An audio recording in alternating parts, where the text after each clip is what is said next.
पंजाब का 50 से 60% जो अंडरग्राउंड वाटर है उसके अंदर पानी एक फिल्म चल रही होती है, उसके अंदर जड़ें होती हैं। पौधे का रूट सिस्टम एक्सटेंसिव होता है, एयर सर्कुलेशन बड़ी अच्छी होती है।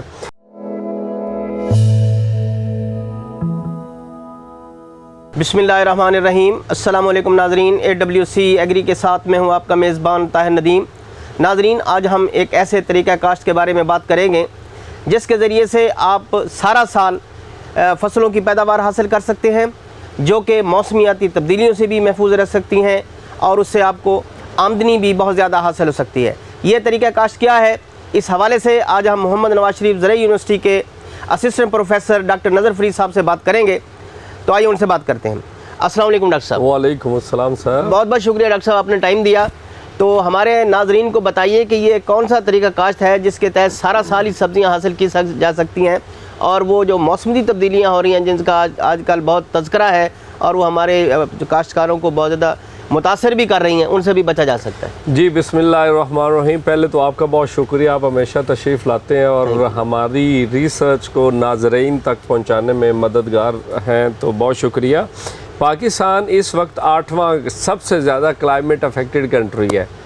बारिशें ज़्यादा, फ्लड ज़्यादा, बारिशें कम, एरिड जोन है, टेम्परेचर बढ़ रहा है और इस सारे तनाजुर में अभी स्मोग आ गई है। इस सारे तनाजुर में और डिमांड बढ़ती जा रही है। पॉपुलेशन 2.7% से हर साल बढ़ रही है। अब इनको फीड भी करना है। लोगों का रिलेटिवली खाने की जो अवेयरनेस है वो बढ़ रही है। अब लोग ये समझते हैं कि हमें ट्रेसेबिलिटी का पता हो, क्वालिटी की फूड हमारे पास आए।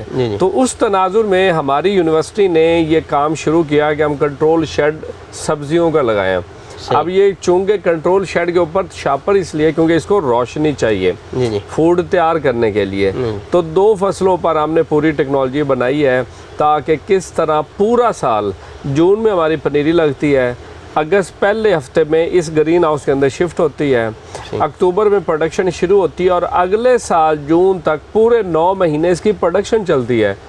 और उसके बाद हाई प्रोडक्शन है, हाई एंड मार्केट है। उसके तनाजुर में सस्टेनेबल प्रोडक्शन का जो कॉन्सेप्ट है उसके अंदर दिया गया है।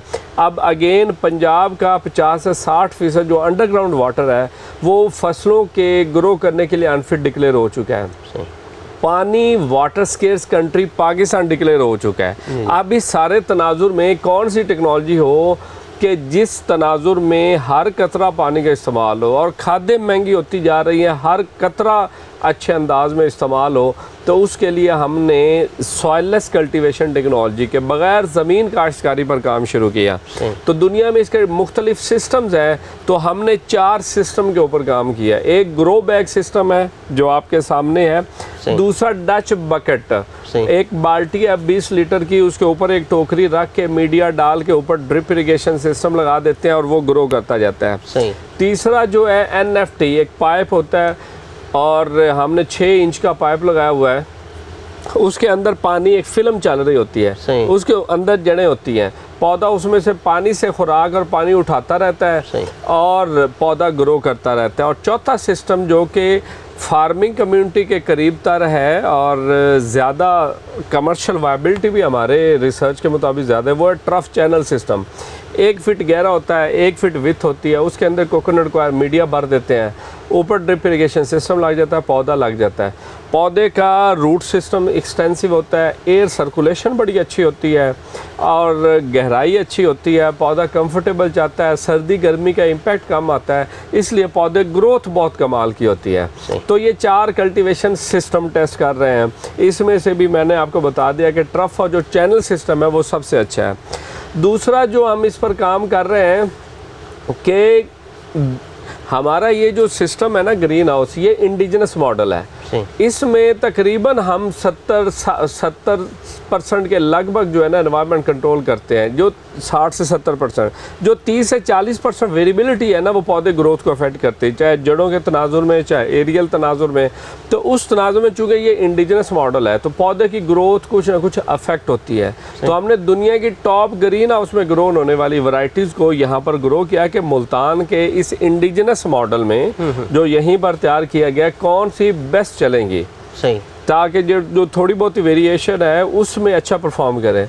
तो वो हमने स्क्रीन आउट की इस कैप्सिकम की 13 वैरायटीज़ को स्क्रीन आउट किया, दुनिया की टॉप वैरायटीज़ को। जो बेस्ट 2 परफॉर्मिंग वैरायटीज़ हैं वो इस वक्त चल रही हैं। कैप्सिकम से क्या मुराद है? कैप्सिकम से शिमला मिर्च है सही। जो हमारे ग्रो होती है और ये बड़ी डिलीशियस होती है। और आजकल तो जिस हमारा डाइट पैटर्न चेंज हो रहा है, लोग सैलड की तरफ ज़्यादा जा रहे हैं और लोग चाइनीज़ मॉडल खाने का जो है उसकी तरफ ज़्यादा जा रहे हैं। ज़्यादा स्पाइसी से लोग ज़्यादा टेस्टी और न्यूट्रिएंट एंड रिच की तरफ जा रहे हैं। तो उसमें ये कैप्सिकम का इस्तेमाल बहुत ज़्यादा है। Green as was as coloured, colour में एंटीऑक्सीडेंट बहुत ज़्यादा है, मिनरल्स बहुत ज़्यादा है, विटामिन्स बहुत ज़्यादा हैं।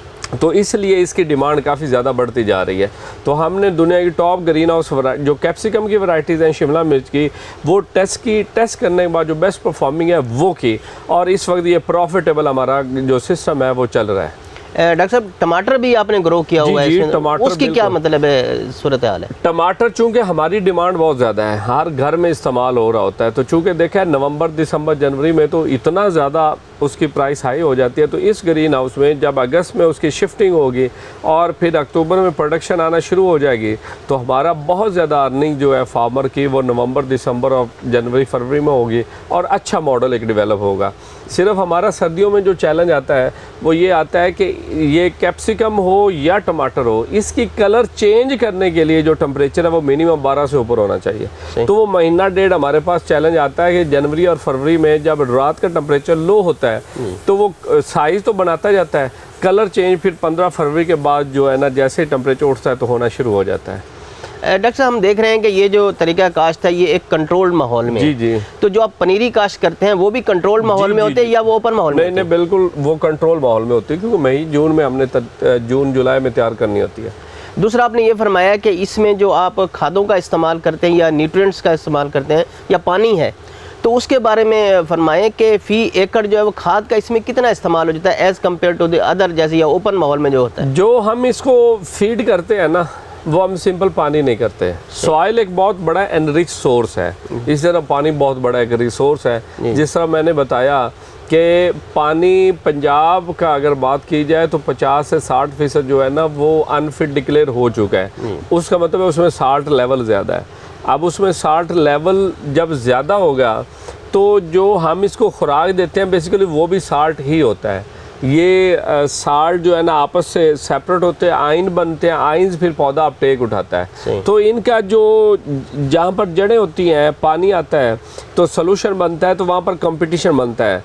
जो लाइक सोडियम क्लोराइड है, इसकी कंसनट्रेशन ज़्यादा हो जाती है, कार्बोनेट बाइकार्बोनेट की ज़्यादा हो जाती है, जिसकी वजह से जो रिक्वायर्ड न्यूट्रिएंट है लाइक पोटाशियम है, कैल्शियम है, मैग्नीशियम है, वो सप्रेस होता है। तो उससे बचाने के लिए हमें पहले ये देखना पड़ता है कि जो पानी, ख़ास कर सबसे पहले मैं आपके तवस्सुस से सारे किसान भाइयों से गुजारिश है कि जो आप पानी फसलों को लगा रहे हैं ना उसका टेस्ट लाजमी कराएं। ख़ास कर जो सब्ज़ियात के किसान हैं वो लाजमी टेस्ट करवाएं कि हमारी जो सब्ज़ियात को हम पानी दे रहे हैं उसमें सोडियम का लेवल क्या है, क्लोराइड का क्या है, कार्बोनेट कितना है, बाइकार्बोनेट कितना है, क्योंकि सोडियम 25 से ऊपर नहीं होना चाहिए।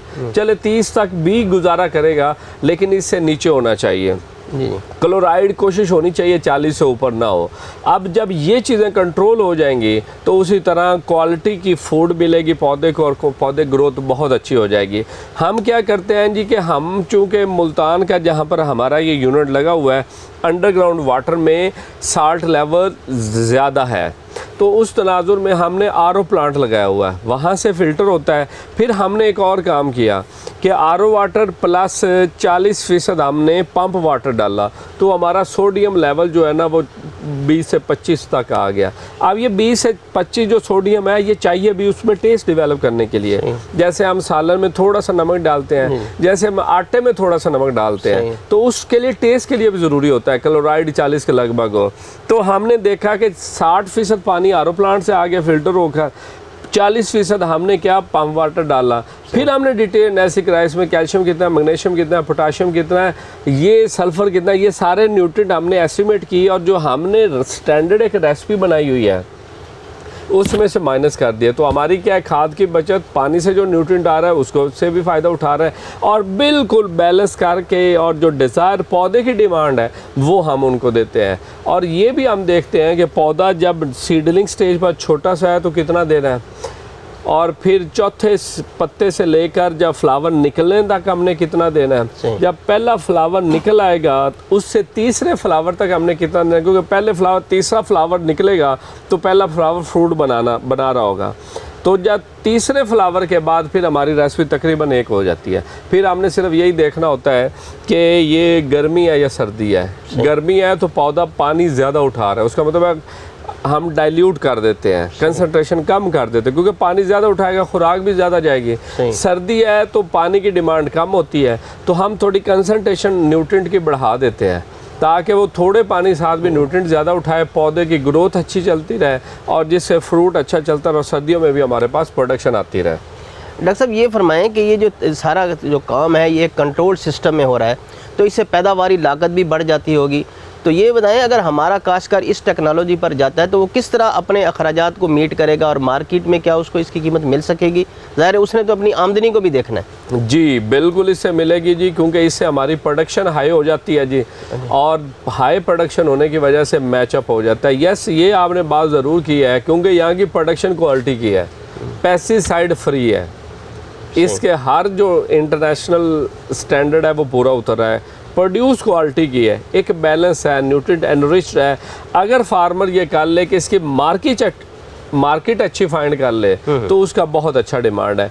हमने 2 क्रॉप के ऊपर इसीलिए अब अपनी स्टैंडर्डाइज सारी चीज़ें की हैं। हमारा अब ये कलर कैप्सिकम हम लेते हैं, कलर कैप्सिकम का हमारा हाई एंड मार्केट में जो है वो इस वक्त लिंक्स डेवलप हो चुके हैं, और जिन लिंक्स की वजह से हमारा ये जो यूनिट है ये प्रॉफिटेबल हो चुका है। रिसर्च भी हम कर रहे हैं, लेकिन अब ये सस्टेनेबल यूनिट है, इसी की कमाई इसी के अकाउंट में जाती है और उसी से इस्तेमाल होकर सारी चीज़ें, यहाँ पर बंदे जो काम कर रहे हैं, यहाँ पर जो खर्चे आ रहे हैं, जितना भी रेगुलर सालाना खर्चा है वो इसी ये यूनिट खुद निकाल कर खुद अपने ऊपर इन्वेस्टमेंट कर रहा है। डॉक्टर साहब एक तो ये बताएं कि ये जो टेक्नोलॉजी है इसको क्या नाम दिया गया, और दूसरा ये बताएं कि आपने यहाँ सिर्फ 2 सब्जियाँ काश्त की हुई हैं, एक टमाटर है और दूसरा ये शिमला मिर्च है, तो इस टेक्नोलॉजी के तहत कौन कौन सी सब्जियाँ और जो हैं जो काश्त की जा सकती हैं?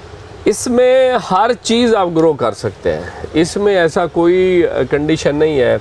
हर ग्रो होने वाले पौधे के ख़ास डिमांड है, वो डिमांड आपने पूरी करनी है। लाइक आप लीफी ग्रीन्स, लाइक पालक है, लाइक लेटस है, लाइक पुदीना है, लाइक धनिया है, उसके लिए आपको बिल्कुल सिंपल सा थोड़ा सा मीडिया चाहिए, एनवायरनमेंट थोड़ा ठंडा हो और उसको चलाते रहें, ग्रो करते रहें। आप ये कैप्सिकम ग्रो करना चाहते हैं, आप टमाटर ग्रो करना चाहते हैं, उसके लिए आपको थोड़ा मीडिया लेवल ज़्यादा बढ़ाना पड़ेगा, खुराक का ज़्यादा ख्याल करना पड़ेगा, मेंटेनेंस ज़्यादा अच्छी करनी पड़ेगी। इसी तरह आप दरख्त भी ग्रो कर सकते हैं, लेकिन 5 साल आप इन्वेस्टमेंट करके ग्रो करेंगे, उसके बजाय वो 3 साल में इतना अच्छा ग्रो कर जाएगा। कंट्रोल, अब दुनिया इसकी तरफ भी आ रही है, स्मॉल ट्री सिस्टम, छोटे पौधे रखें, रूट सिस्टम भी कंट्रोल में होता है, उसको खुराक कर ले जाते हैं। तो ये डिपेंड करता है कि आप किस में करना चाहते हैं। हर चीज़ ग्रो हो सकती है और हर चीज़ को आपने उसकी ग्रोथ हैबिट के मुताबिक मैनेज करना है। लाइक आप कैप्सिकम देखें, ये 4 स्टेम्स हैं इसके, एक पौधा है, आगे 4 स्टेम, हमने 4 तने ले जा रहे हैं इसके। ठीक हो गया जी, क्योंकि हमारा ये ग्रीन हाउस जो है ना, इसका शोल्डर हाइट जो है ये है 10 फीट है, जबकि स्टैंडर्ड इंटरनेशनल ग्रीन हाउस इसके लिए रिकमेंडेड है वो 18 फीट शोल्डर वाला है, 16 से 18। सेंट्रल हाइट इसकी 14 फीट है, जो इंटरनेशनल स्टैंडर्ड है वो 20 से 22 फीट है। अच्छा, अब इसी तरह जो टोमेटो है उसकी सिंगल शाख ले जा रहे हैं, वो थोड़ा सा मोल्ड हो जाता है, सही, तो इसलिए उसकी सिंगल शाख ले जा रहे हैं। ये नाजुक है, इसके 4 स्टेम जा रहे हैं, अगले जून तक ये तकरीबन 9 फीट तक पहुंच जाएगा। सही, तो ये क्रॉप पर डिपेंड करता है कि सिस्टम पर डिपेंड करता है आप कौन सा सिस्टम लगा रहे हैं, कौन सी क्रॉप लगा रहे हैं। बाकी हर चीज़ ग्रो हो सकती है। आपके पास अच्छी हाई एंड मार्केट है। मैं लोगों को सजेस्ट ये करता हूँ, जैसे आपने सवाल किया, यहाँ पर विजिटर आते हैं, कहते हैं जी हमने लगा, मैं उनको कहता हूँ आपने जो लगाना है ना, आप मार्केट स्टडी करें पूरे साल की, किस महीने में कौन सी चीज़ किस रेट पर जो आप ग्रो करना चाहते हैं। उसके बाद अच्छा उनके स्टैंडर्ड क्या है, उनकी डिमांड क्या है, उनकी क्वालिटी की डिमांड क्या है, ये सारे पैरामीटर आप लिख लें, सारी उनकी रिक्वायरमेंट लिख लें, उसके बाद हम बैठ कर इसका प्लान डेवलप कर लेंगे। हमें प्लान देखेंगे कि हमने मुल्तान में रहते हुए बनाना है या हमें किसी और जोन में रहकर बनाना है। जैसे साउथ पंजाब की बात करें, अगर गर्मियों में प्रोड्यूस चाहिए, सर्दियों में प्रोड्यूस चाहिए तो मुल्तान इज़ द बेस्ट। अगर गर्मियों में चाहिए तो ये डिजी खां से थोड़ा सा ऊपर चले जाए। अगर आप थोड़ा सा इसको एनवायरनमेंट कंट्रोल भी इकोनॉमिकल मज़ीद करना चाहते हैं तो ये सारा पॉसिबल है। जिस तरह आपने बताया कि आपके पास विजिटर भी आते हैं, तो लोगों में या हमारे काश्तकारों में इस टेक्नोलॉजी के अडाप्ट करने का क्या रुझान, क्या दिलचस्पी कितनी है? सबसे बड़ा जो चैलेंज है ना, वह यहाँ पर इनपुट सप्लाई का इशू है। चाहे इनपुट फर्टिलाइज़र की बात हो, चाहे इनपुट ग्रीन हाउस चीज़ों की बात हो, चाहे इनपुट में सीड की बात हो, चाहे इनपुट में जिस मीडिया में ये ग्रो कर रही उनके इश्यूज़ हो। और सबसे जो बड़ा चीज़ है वो है आपकी जो मार्केट सिनेरियो है, वो जो कि बहुत वोलाटाइल है। ये पेरिशेबल कमोडिटीज़ है, ये स्टोर नहीं आप इतनी ज़्यादा कर सकते। अगर स्टोर करेंगे तो एनर्जी कॉस्ट बहुत ज़्यादा है।